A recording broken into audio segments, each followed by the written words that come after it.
it's cold, it's snowy, it's icy.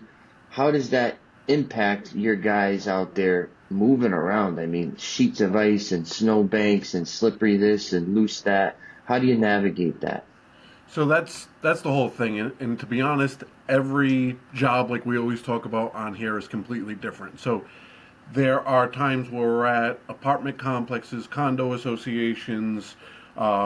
Those locations are normally very well kept by the management, right? Making sure it's salted, the ice is out of the way.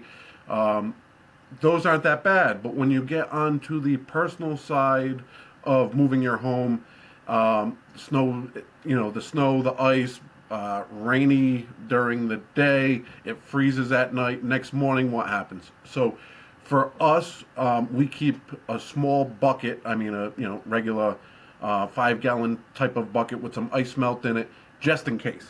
That's on all of our trucks. One, just in case if we're going up a steep hill, in the upper side of East Providence or even down in South Kingston, there's some areas where hill gets pretty steep.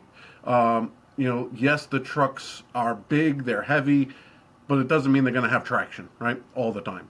So making sure that the trucks have a way to get there. We keep 1 to 2 shovels on the truck this time of year just in case, but again, we're not there to be the snow removal team either.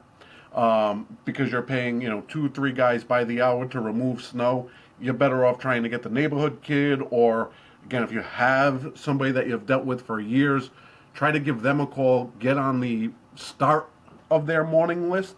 So, again, if you've had that guy for 5 years or girl that's come by, plowed the driveway, cleaned the sidewalks, call them early and say, listen, I'm moving on this date. If it happens, can you put us in front? But we're showing up to those job sites and nothing is done yet. So again, we're not going to not do the move. Of course, we're going to get it done. But at that point, tracking stuff in your home, we're putting pads down, we're putting floor protection down, but that's only going to cover so far. And then there's still the runoff, right? And again, you might be at that apartment complex. Well, now the guys are walking over the ice melt. They're walking over that stuff, tracking it into the house. So we're putting floor protection down to stop it, to have kind of like a landing area for the guys to clean off their feet, making sure they're not tracking it. But weather is always difficult, right? We're always opening and shutting doors. So to the clients, you want to make sure you keep a jacket, you keep a sweatshirt. We're not going to keep the doors wide open the entire time. But for the most part, again, we need access to the house. So doors are open, so it's going to be cool.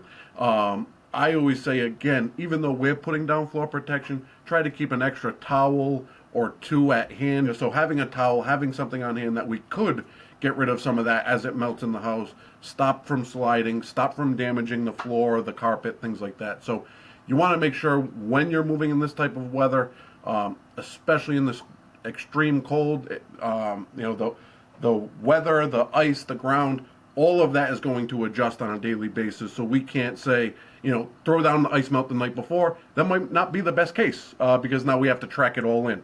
So making sure your access points are clear. Just being upfront, honest, is going to make it that much easier for the movers, for us to schedule it, and then the safety of you, your belongings, and everything else that goes along with the move. We want to make sure that these people are up to date, honest, and right in front of it.